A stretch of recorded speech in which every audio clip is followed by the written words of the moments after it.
vamos a pedir otra placa. ¿Para qué? Para ver. ¿Qué esperaríamos encontrar? Que ya no haya mucha posibilidad. Pero este paciente presenta deterioro clínico. Entonces deberíamos encontrar nuevos infiltrados radiológicos, ¿no? Porque estamos haciéndole una placa, porque estamos sospechando. Mira, tiene fiebre, tiene desaturación, está más desorientado, más taquicárdico y diaforético, ¿no? Ya tiene un cambio ahí, cambio clínico. La doctora pide la placa para ver el cambio radiológico. ¿Qué más? ¿Sonograma? Hemograma, sí, porque de repente ya tenía 12.000 leucocitos, creo, o 21.000, y hay que ver si ya mejoró o empeoró, ¿no es cierto? ¿Qué más? ¿Puede ser una prueba de espirometría?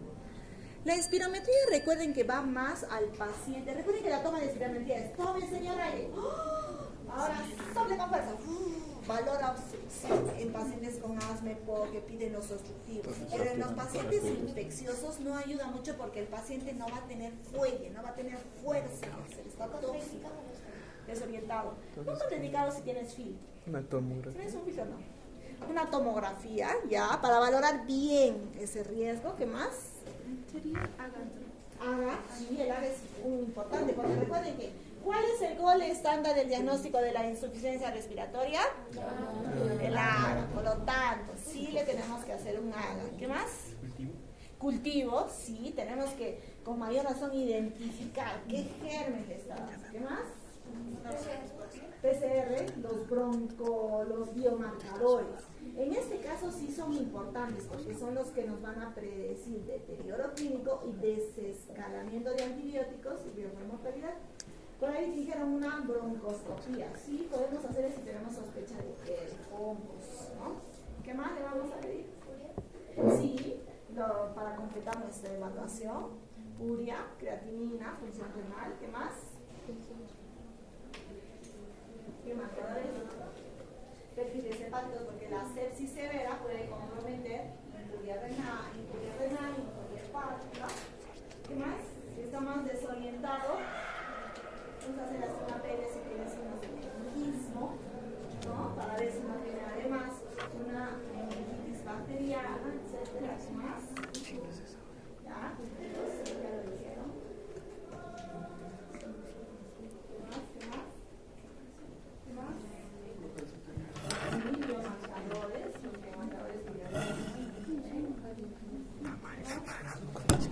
Se envía una disnea súbita.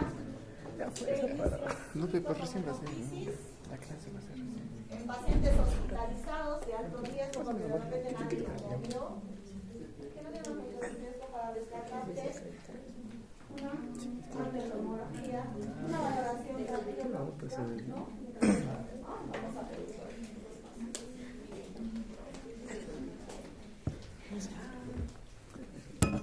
¿Qué escotes van a utilizar? Esta es la placa que tiene el paciente. A ver. Doctora, léeme la placa. Una placa posterior anterior, tesis centrada, pilemas resaltantes en campo pulmonar izquierdo hay una capacidad heterogénea que está cubriendo casi los 2 tercios inferiores del pulmón izquierdo. Y también se ve como una ligera opacidad en el pulmón derecho. Entonces es una radioopacidad heterogénea, 2 tercios inferiores con obturación de ángulos, porque no se ven los ángulos, ¿no? Incluso ahí simula una ligera curva de Damaso, ¿no? O y algún infiltradito alveolar en la base derecha que ya está cambiando en relación a la primera radiografía, ¿no es cierto? Con esta radiografía, doctora, ¿qué diagnóstico le vas a poner? Ese es un patrón de una neumonía. ¿Podría ser de ambos campos? Una neumonía multilobar, bilateral. Es el mismo paciente, es la continuidad. O sea, recuerden que estamos haciendo un ejercicio, la continuidad de nuestro mismo paciente. En 96 horas, todo está sacando la placa de este paciente. Parece que tiene en el pulmón derecho no sé si es un aparato. Monitor debe ser, ¿no? ¿Cómo se llaman para hacerle los diagnóstico le pones?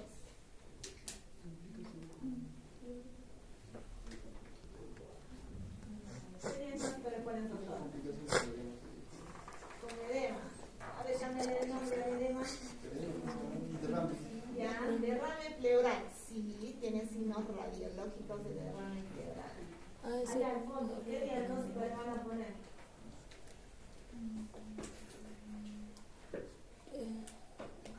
A veces el mismo paciente tiene nuevos infiltrados radiológicos de saturación y fiebre. Diagnóstico: NIH, neumonía intrahospitalaria, más derrame pleural, más insuficiencia respiratoria, es un deterioro clínico radiológico con un síndrome pleuropático. ¿Qué le van a pedir si tiene derrame? Albúmina, ecografía cuantitativa, EKG, no vaya a ser una falla cardíaca sobreagregada, una falla hepática, ya pidieron proyecto hepático, la albúmina para ver si no es polipoalbuminemia severa y está haciendo un derrame, o puede ser solamente un derrame paranomonitorio de origen infeccioso, ¿no es cierto? Que ya le vamos a pedir ecografía. ¿Qué más vamos a hacer? ¿Qué más le vamos a pedir? Toracocentesis para valorar si es un exudado o es un transudado. ¿Qué más? En este paciente que se está complicando con derrame, le vamos a drenar. ¿Qué más le vamos a pedir? Cultivo. Cultivos. Es muy importante los cultivos. Aquí tenemos que saber cuál es el tema. ¿Qué más? Porque puede haber una injuria cardíaca. ¿Qué más? ¿Qué antibiótico le van a dar? Ya estaba. ¿Qué gérmenes sospechamos antes de la antibiótica? ¿Qué gérmenes son los más frecuentes? ¿Cuál es el germen más frecuente de la NAC? Estreptococcus neumonía y los bacilos gram positivos. El germen más frecuente de la NIH. Estafilococo, pseudomonas, legionela es una Klebsiella, E. coli, Acinetobacter, ¿no? Los bacilos gram negativos, los enterobacilos, los bacilos gram negativos, ¿no? Entonces le vamos a pedir. ¿Qué cobertura antibiótica entonces le vamos a dar para estos gérmenes? Ceftriaxona. A ver, ¿qué le vamos a dar? Estaba con ceftriaxona. Acitromicina. Carbapenem, ya el tope. Pero va, antes de eso, doctorita, porque si le das el tope a todos, nos quedamos sin medicamentos. Si ustedes no quieren perder, pero banco, pues. Pero banco, ampotericina para los ampotericina, no hay pierde para los hongos con la ampotericina, no hay pierde para las más bacterianas con Meroban y antivirales para los virus, ¿no? Ya más, antes del Meroban. ¿Qué cubría pseudomonas? ¿Qué cubría estafilococo? Oye, acabamos de hablar. Nitroglicina, a ver, ¿qué más? Por acá. Quinolona, Astrionam, Cefepime, Ceftazidima, Amicacina, ¿ya? Y para estafilococo, oxacilina, si soy estafilococo sensible, banco y linezolid y cefalosporinas de quinta generación. Cefalosano, ¿no?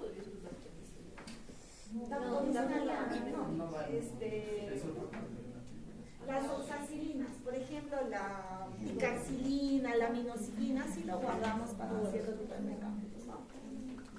Por ejemplo, tenemos bacilos gram negativos B o los carbapenemasa positivos, donde los carbapenem no le hacen, entonces va la colistina, la polimarcina, ¿no? Por culpa de ustedes que usan y abusan de los antibióticos. Ya, hasta ahí. ¿Alguna duda en NIH? ¿Y qué score van a utilizar en NIH? El CIPIS, ¿no? El CIPIS es un score para ver si es probable o no mi neumonía. No, está mal. Chipis. De Miguel. Intrahospitalaria.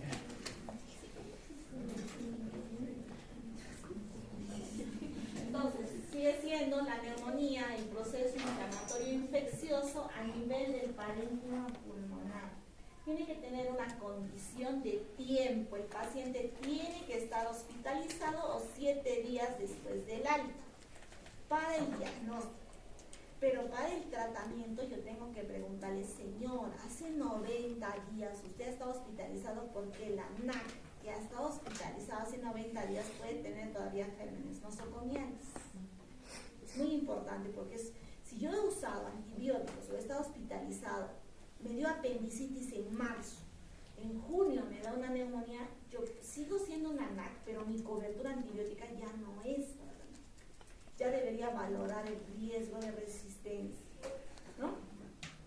Entonces, 48 días de hospitalizado o 7 días hasta el alta, según la última guía, y neumonía asociada al ventilador. Son 2 tipos de neumonía intrahospitalaria, la neumonía intrahospitalaria general y la neumonía asociada al ventilador, que tiene que estar en 48 horas ya en la máquina del paciente. Es una infección muy frecuente luego de la infección de piel y seguida de la infección urinaria. También tiene altas tasas de mortalidad y a pesar de tener gran avance diagnóstico y terapéutico, sigue siendo de alta mortalidad.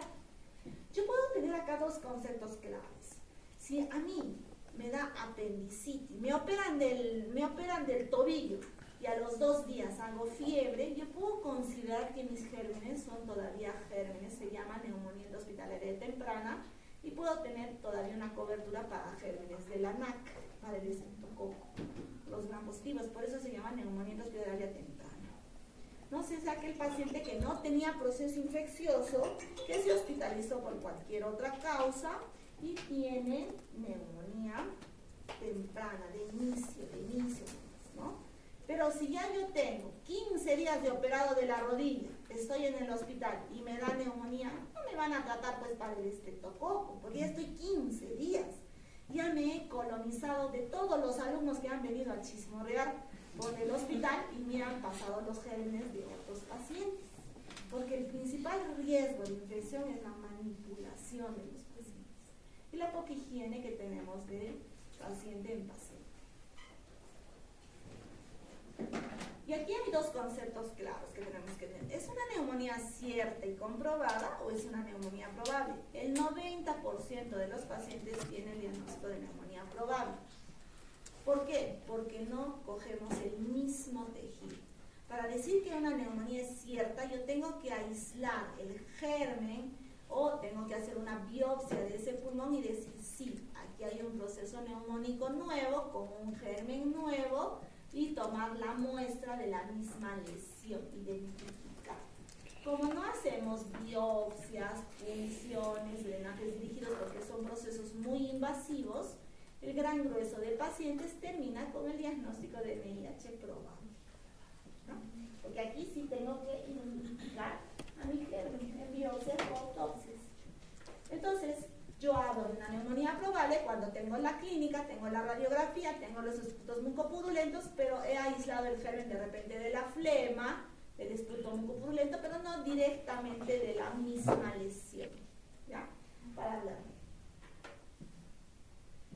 Mis mecanismos más frecuentes generalmente son pacientes polimedicados, de repente con mucho omeprazol o antiácidos, entonces hacemos cambio de la flora, le sondeamos, tiene una sonda nasogástrica, sonda urinaria, tiene por ahí tubo endotraqueales a veces, manipulamos mal, microaspiraciones, paciente somnoliento, desorientado, no se lava la boca, nunca se lavan la boca los pacientes en los hospitales.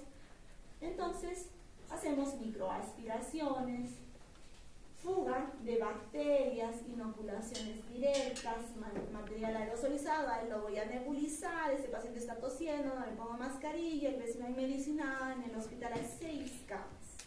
¿Cómo no va a haber infecciones cruzadas si tenemos 6 camas, una al lado de la otra, en un paciente que tiene VIH? Es muy fácil hacer poliinfecciones en los hospitales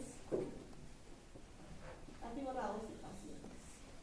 Entonces, además, yo tengo que valorar el riesgo, ¿no? El propio riesgo que tiene el paciente con su comorbilidad de hacer infecciones no será lo mismo, como les decía, un diabético que se hospitaliza está sin tensión.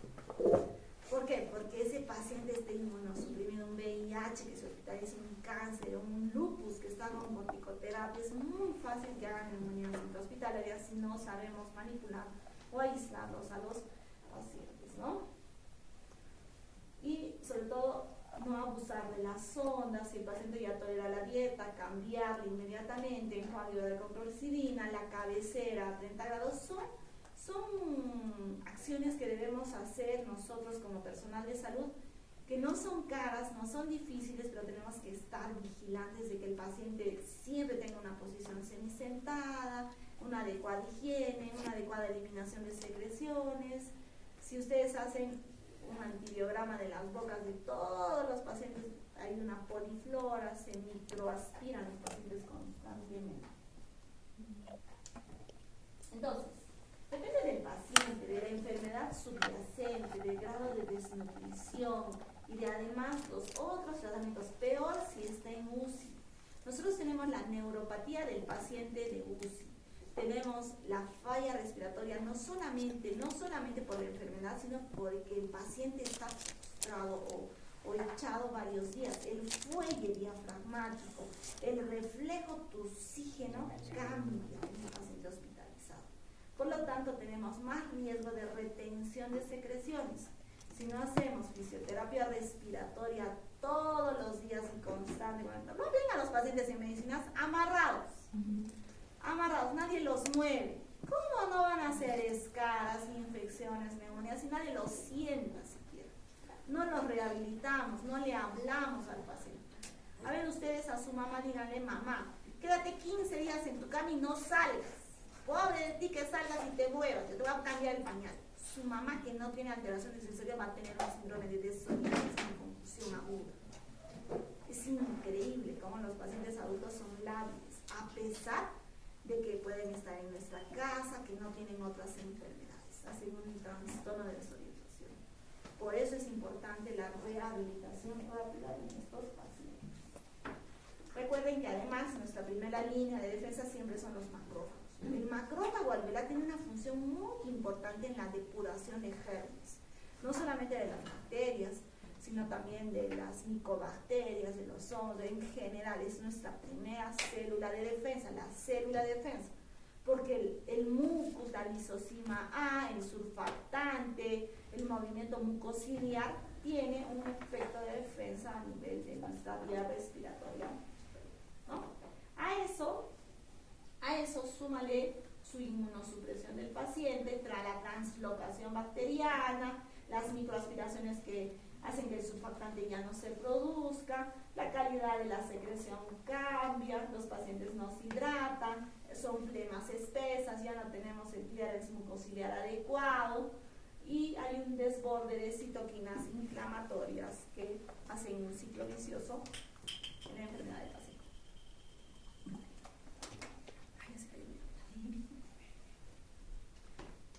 A ver, entonces, hay algunos factores de riesgo no prevenibles. El paciente viejito que tiene una enfermedad anterior, comorbilidades, que tiene cirugía, que está desnutrido severo, obvio que esos factores no se pueden modificar, son inherentes al paciente y lo van a predisponer a hacer un proceso infeccioso más severo. Por lo tanto, nosotros tenemos que evaluar esos riesgos. Hay algunos factores de riesgo modificables donde el personal de salud tiene que actuar, ¿no? Por eso les digo, tráiganse alcoholcito, hay que evaluar con guantes, la adecuada eliminación de las secreciones, desinfecciones, no solamente para el ambiente hospitalario, sino también para los ambientes cerrados donde podemos contagiarnos. Entonces, pobre de aquel alumno que venga con gripitos y no use barbijo. No los quiero escuchar ni estornudar sin barbijo. Solamente los asiáticos y algunos americanos usan adecuadamente los EPPs, ¿no? Incluso los americanos no lo usan. Los que más son metódicos, respetuosos, todos son los asiáticos, ¿no? Ellos sí los vamos a ver con sus EPPs. Las aspiraciones, la posición del cuerpo, el tipo de nutrición que le damos al paciente impacta con un nivel de evidencia ya identificado en los procesos de prevención para la neumonía. las intubaciones. Es mejor darle ventilación no invasiva hasta lo máximo que el paciente pueda aguantar ya, en lugar que entre al ventilador mecánico. Escoger el número de tubo adecuado, los tubos con cubierta de plata, aspiraciones continuas, hay que mantener bien la presión del tubo, de los corrugados. Por eso en UCI hay una enfermera por cada 2 pacientes. Una enfermera por cada. Entonces el paciente está bien cuidado, bien aspiradito, bien limpiadito. Es el mejor sitio donde podemos estar. Pero siempre las UCIs tienen alto riesgo de bacterias MDRs poliresistentes, ¿no? Porque la estancia hospitalaria es altísima, pues, en los pacientes, ¿no? El diagnóstico entonces se basa en el radiológico, en el laboratorio, en el clínico, en la evaluación laboratorial. Tenemos que cumplir los criterios para el diagnóstico. Criterio tiempo, tiene que estar hospitalizado 48 horas o 7 días al alta. Criterio clínico. ¿Yo puedo ingresar con neumonía y hacer neumonía intrahospitalaria? Sí, como en el caso clínico. No le quita. ¿Le puedo ingresar con ITU y hacer neumonía intrahospitalaria a pesar de buena cobertura antibiótica? Sí, sí, va a depender mucho. A pesar de que estoy con antibiótico, puedo hacer una neumonía con un germen resistente, ¿no? La clínica, criterio radiológico y criterio laboratorial. ¿A qué se refiere ese criterio laboratorial?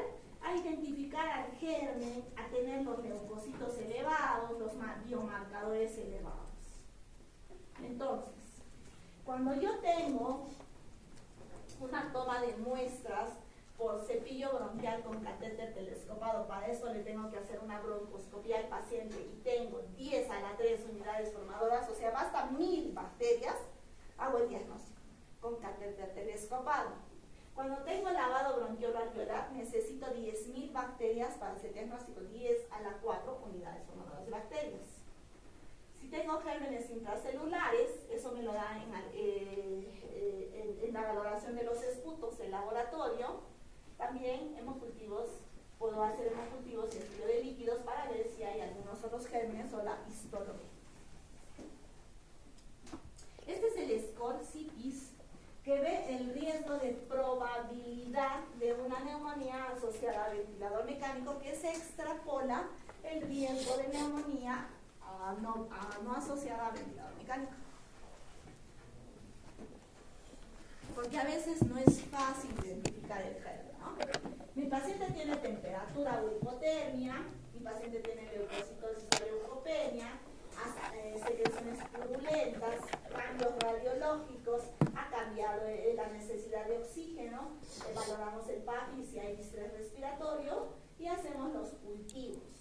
¿Para qué? Para que si yo tengo una puntuación mayor o igual a 6, es una neumonía muy probable asociada al ventilador, pero lo podemos extrapolar a los pacientes que no usan ventilador y le doy antibiótico. Por ejemplo, en la clínica le hago un hemograma, tiene secreciones purulentas y una pequeña radiografía es suficiente para valorar y darle el antibiótico en 6 horas. En 6 horas yo tengo que ser capaz de definir si mi paciente tiene, no le voy a pedir la placa para mañana, no le voy a pedir el hemograma para mañana, el PCR, lo tengo que valorar ahorita. Y por último, si no tengo cómo hacerlo en 24 horas, yo tengo que darle en cambio antibiótico. Y luego que estoy segura que le pedí un cultivo, voy a desescalar mi tratamiento ajustado a mi cultivo. Puede no ser neumonía, puede ser atelectasia, derrame pleural, neumonitis química, un edema cardiogénico, un embolismo, una hemorragia pulmonar, un infarto pulmonar, etcétera, etcétera. Entonces es muy importante que nosotros valoremos y hagamos los flujogramas. Tengo que tener toma de muestras, radiografía, biomarcadores, tengo que evaluar con mis resultados a los 2 o 3 días para ver si hay mejoría clínica o no y toma de decisiones adecuadas. ¿Qué pasa si yo no tengo mejoría clínica? Tengo que buscar otros patógenos, tengo que ver si es que tengo alguna otra enfermedad, por ejemplo un cáncer. De repente siempre fue un cáncer y nunca fue neumonía. Siempre nos pasa eso en la medicina. Tenemos un infiltrado, un poco de expectación purulenta, le damos solo tratamiento de neumonía, le hacemos la placa a los 7 días y sigue la lesión igual o peor. Neumonía intrahospitalaria, le cambiamos de antibiótico 14 días. A los 14 días la placa, la tomografía, todo sigue igual y por ahí alguien se le viene y dice, ya haré una broncoscopía. Le hacemos hacemos la broncoscopia y era un cáncer. Probablemente nunca fue una neumonía mal catalogada, ¿no? Entonces, por eso es que tenemos que ir valorando la respuesta clínica radiológica continuamente en estos pacientes. El tratamiento debe basarse, como les decía, en si es temprano o tardía, porque sí, algunos pacientes que no tienen factores de riesgo para bacterias resistentes pueden empezar los primeros días, sobre todo 2, 3, máximo hasta el 4º día, tratamiento con ceftriaxona o cefalosporinas de tercera generación, más o macrolidos, siempre y cuando yo esté muy segura de que mi paciente no está séptico, no tiene criterios de severidad, apenas tiene secreciones purulentas y una pequeña lesión neumónica. Si no, denle buena cobertura antibiótica y desescala. Factores de riesgo para patógenos MDRs, han sido hospitalizados 90 días antes, están en shock, tienen distrés, múltiples antibióticos, enfermedades crónicas y salud, ¿no? Las principales bacterias, Acinetobacter, Klebsiella, Pseudomonas, Enterobacterias, Pseudomonas, Acinetobacter, Enterobacterias, Estafilococcus. En varias series publicadas son los gérmenes más frecuentes del año. Para los de atrás que nada ven, voy a hacer crecer. Si yo tengo una neumonía intrahospitalaria bien diagnosticada, tengo que hacer doble cobertura. Cobertura para estafilococo más cobertura para gérmenes Pseudomonas o Acinetobacter o Enterobacterias resistentes. Tengo que dar doble cobertura si no tengo un cultivo inmediatamente. Puedo darle linezolid, vancomicina o oxacilina, pero oxacilina y la NIH hay que valorarlo bien, porque probablemente ya sea resistente, ¿no?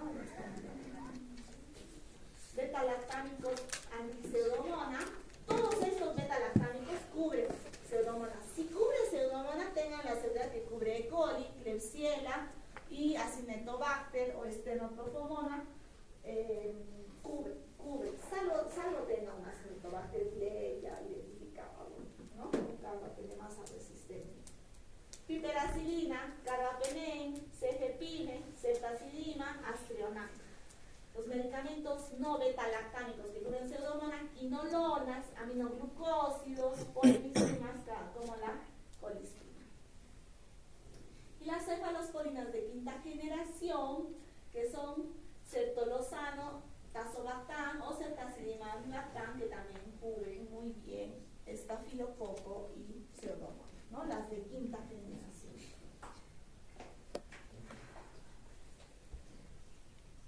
Esto es lo mismo, los medicamentos de otra guía, es lo mismo.